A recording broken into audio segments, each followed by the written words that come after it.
Hello guys, welcome back to our YouTube channel Fireox. मेरा नाम है आयुष दीक्षित और पिछले कई दिनों से मैं आप लोगों के लिए कोई वीडियो अपलोड नहीं कर पाया। इसके लिए मैं आप लोगों से माफ़ी मांगना चाहूँगा क्योंकि मैं थोड़ा अपनी टीचिंग में व्यस्त था, इसलिए मैं आप लोगों के लिए कोई भी नई वीडियो नहीं बना सका।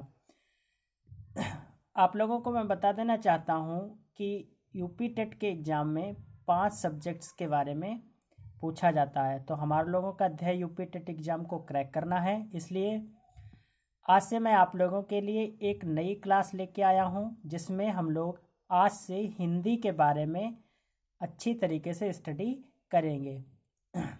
हिंदी जो कि बहुत ही इम्पोर्टेंट सब्जेक्ट है आप लोगों के लिए। आज से हम लोग हिंदी के बारे में बहुत ही अच्छी तरीके से पढ़ने की कोशिश करेंगे और मैं यहाँ पे आप लोगों के लिए नोट्स भी बनवाने की कोशिश करूँगा ताकि आप लोग अच्छी तरीके से इसको दोबारा रिवीजन कर सकें। तो आप लोग हिंदी के बारे में पहले तो ये जान लीजिए कि हिंदी का सिलेबस क्या है, ठीक है। तो हम लोग सबसे पहले बात करते हैं हिंदी की सिलेबस की। तो आज हमारा सबसे पहले यही टॉपिक है कि हिंदी विषय का पाठ्यक्रम क्या है। तो हिंदी विषय के पाठ्यक्रम के बारे में बात करने से पहले मैं ये बता देना चाहता हूँ कि ये क्लास लगभग अब रोज़ होंगी और लगभग 10 से 15 मिनट, मान लीजिए 15 मिनट के अंतर्गत मैं आप लोगों के लिए जो भी क्लास लेके आऊँगा उसका बहुत ही अच्छी तरीके से ब्यौरा आप लोगों को दूंगा और आप लोग इसको सिर्फ देखेंगे ही नहीं, इसको लिखने की भी कोशिश करेंगे, ठीक है।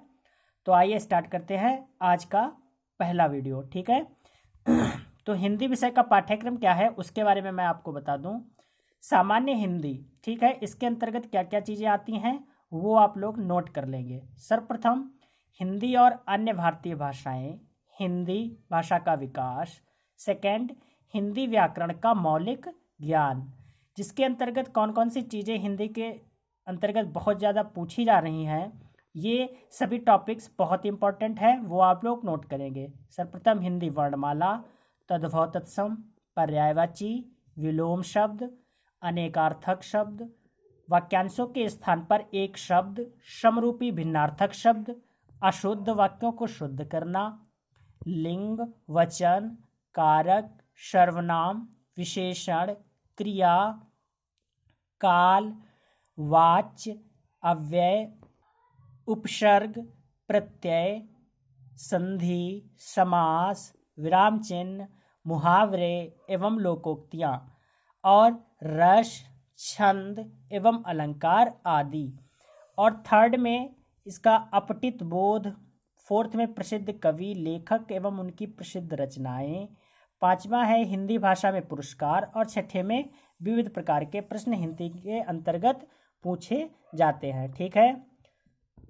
तो आज हम लोग हिंदी की फर्स्ट क्लास को अटेम्प्ट करने जा रहे हैं, ठीक है। ये मैंने बहुत ही मेहनत करके नोट्स तैयार किए हैं, इससे आप लोगों को काफ़ी हेल्प होने वाली है। तो आइए स्टार्ट करते हैं। सबसे पहले बात करते हैं भाषा। भाषा किसे कहते हैं, ठीक है। तो भाषा वह साधन है जिसके द्वारा मनुष्य अपने विचारों का आदान प्रदान करता है। अर्थात हम लोग जिस भी भाषा का प्रयोग करते हैं उसमें अपने विचारों का आदान प्रदान ही तो करते हैं। तो भाषा एक ऐसा माध्यम है जिसके तहत हम लोग अपने विचारों को सही तरीके से स्पष्ट करके लोगों को बता पाते हैं। तो किसके थ्रू? भाषा के थ्रू, ठीक है। भाषा की उत्पत्ति, सेकंड पॉइंट हो जाता है, भाषा की उत्पत्ति कहाँ से हुई है। तो भाषा की उत्पत्ति संस्कृत की भाष्य धातु से हुई, जिसका अर्थ होता है कहना या बोलना।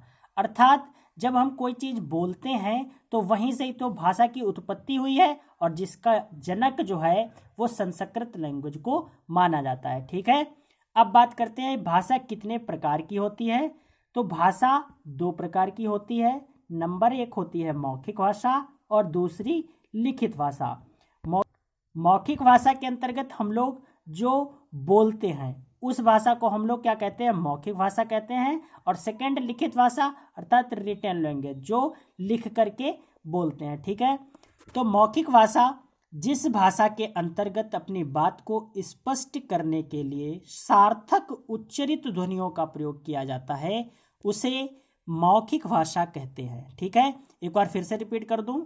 जिस भाषा के अंतर्गत अपनी बात को स्पष्ट करने के लिए सार्थक उच्चरित ध्वनियों का प्रयोग किया जाता है उसे मौखिक भाषा कहते हैं। यहाँ पर सार्थक का मतलब वे वर्ण है जिनका एक क्रम निर्धारित हो और जिनसे एक मीनिंगफुल शब्द निकल सके। ठीक है, तो वो भाषा क्या कहलाती है? मौखिक भाषा कहलाती है। ठीक है, मौखिक भाषा को समझने अर्थात उसके अर्थ को तय करने के लिए अलग अलग समूहों ने अलग अलग अर्थों को तय कर लिया। क्या हुआ? मौखिक भाषा को समझने के लिए जगह जगह पर, कहते नहीं है कि कहीं थोड़ी दूर पर ही क्या होता है, जरा जरा सी दूरी पर भाषा का बदलाव हो जाता है। ऐसी भाषा को समझने के लिए लोगों ने क्या किया, अपने अपने जगह पर अपने अपने शब्दों को अपने अपने नाम दे दिए गए। तो उन नामों को किस प्रकार से, एक एग्जाम्पल के थ्रू हम लोग समझ लेंगे। जैसे पानी को कई नाम दे दिए गए। ठीक है, अब पानी को नाम कैसे दे दिए गए कि कहीं पे पानी को जल बुलाया जाता है, कहीं पे पानी को पानी कह करके पुकारते हैं, फिर नीर है, वार है, इस प्रकार के नामों से। ऐसे ही अन्य जितने भी वस्तुएं थी उनको हम लोगों ने अलग अलग नामों के थ्रू समझ लिया। ठीक है, तो अब बात करते हैं अपनी सेकेंड लैंग्वेज, जिसको क्या बोलते हैं? लिखित भाषा। ठीक है, लिखित भाषा को समझने के लिए मौखिक भाषा की ध्वनियों के लिए चिन्हों का निर्धारण किया गया। इन्हीं चिन्हों को लिपि कहा जाता है। ठीक है, अब मौखिक भाषा की जो बोलने की ध्वनियां थीं उनको एक क्रम में व्यवस्थित कर लिया गया, अर्थात उनको लिपियों के अंतर्गत डिवाइड कर दिया गया। अब यहाँ अलग देशों ने अलग प्रकार की ध्वनियों को स्थापित किया।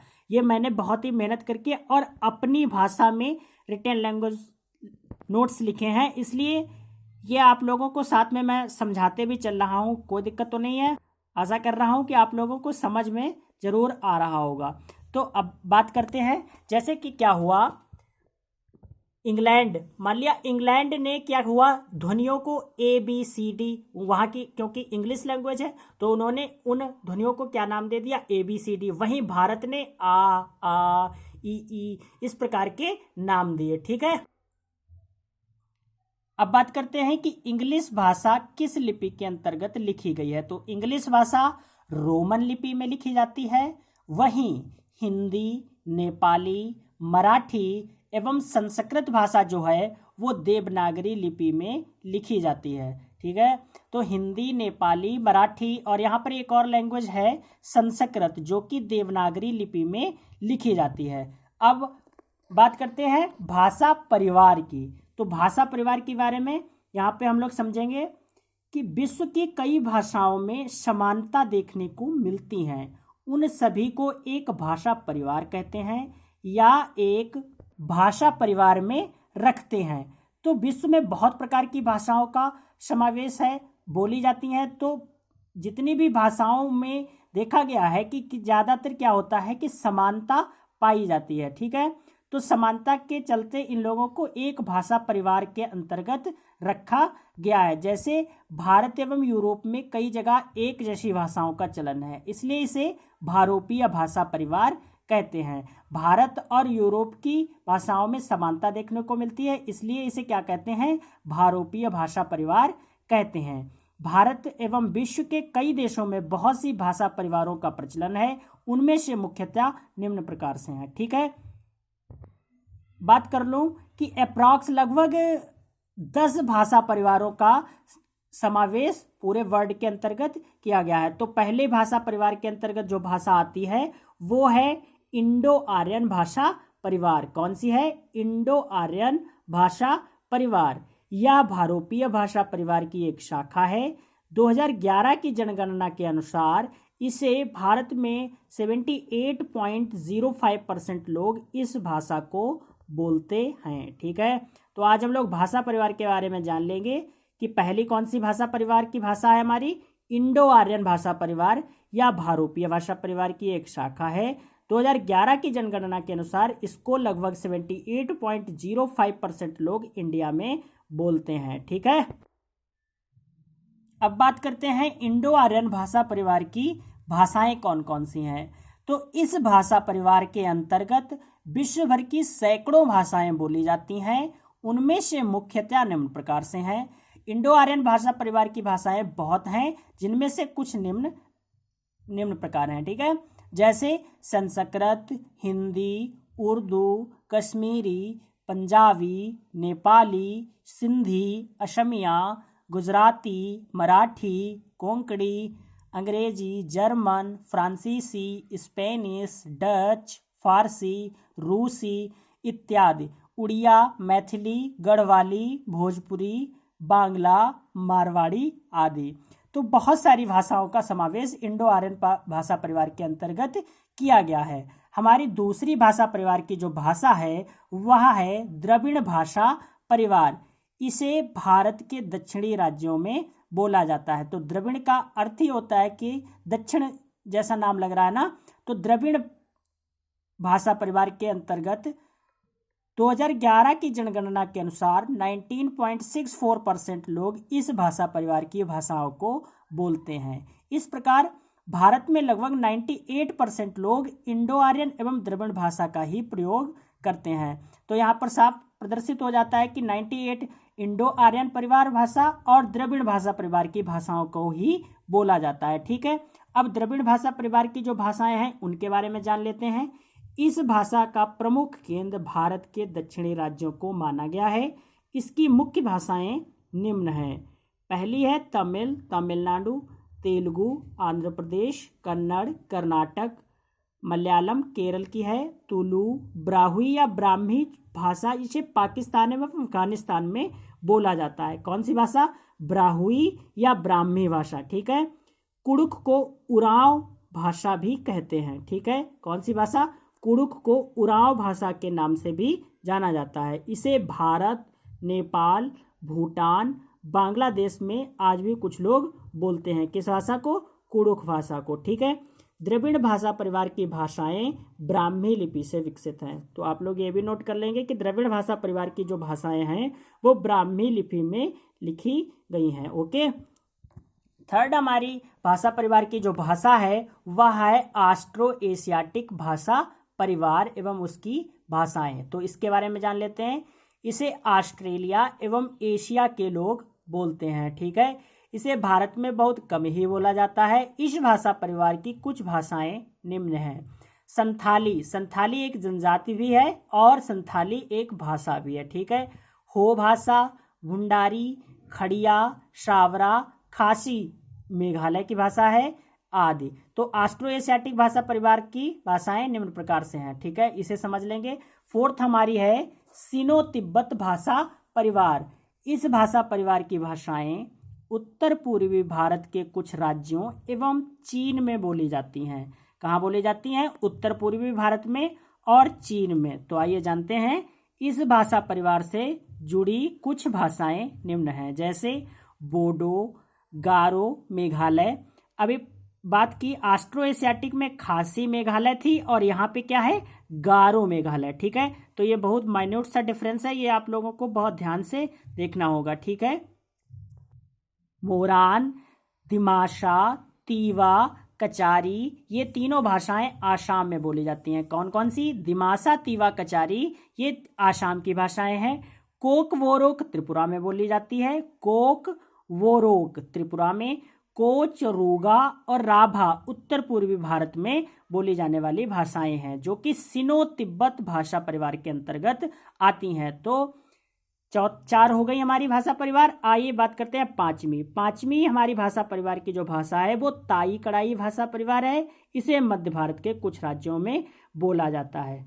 तो यहाँ पर हमने आज भाषा परिवार के बारे में विस्तृत रूप से अध्ययन कर लिया है। ठीक है, आगे का वीडियो मैं आप लोगों के लिए अभी एक और भाषा है जो कि ग्रेट अंडमानीज भाषा परिवार है। इसके अंतर्गत, क्योंकि ये अंडमान और निकोबार द्वीप समूह में बोली जाती है, मुझे ध्यान आ गया तो आप लोगों को ये भी लिखवा देता हूँ कि ग्रेट अंडमानीज भाषा परिवार की भाषाएं अंडमान द्वीप समूह में बोली जाती हैं, जैसे अंडमानी, ग्रेट अंडमानी, ओंगे, जारवा भाषा आदि। आइए इसी से रिलेटेड अब हम लोग 2 क्वेश्चन पढ़ लेंगे और उसके बाद अपनी क्लास को खत्म करेंगे, ठीक है। तो विश्व में सबसे अधिक बोली जाने वाली 5 भाषाएं निम्न प्रकार से हैं। पूछा जाता है कि विश्व में सबसे अधिक भाषा कौन सी बोली जाती है, तो सबसे ज़्यादा बोली जाने वाली जो भाषा है वो मंडारिन चाइनीज है। ये एक चाइनीज लैंग्वेज है और ये लैंग्वेज पूरे विश्व में सबसे ज़्यादा बोली जाती है। दूसरी जो हमारी भाषा है वो अंग्रेजी है और थर्ड लैंग्वेज खड़ी बोली हिंदी और फोर्थ स्पेनिश है, ठीक है।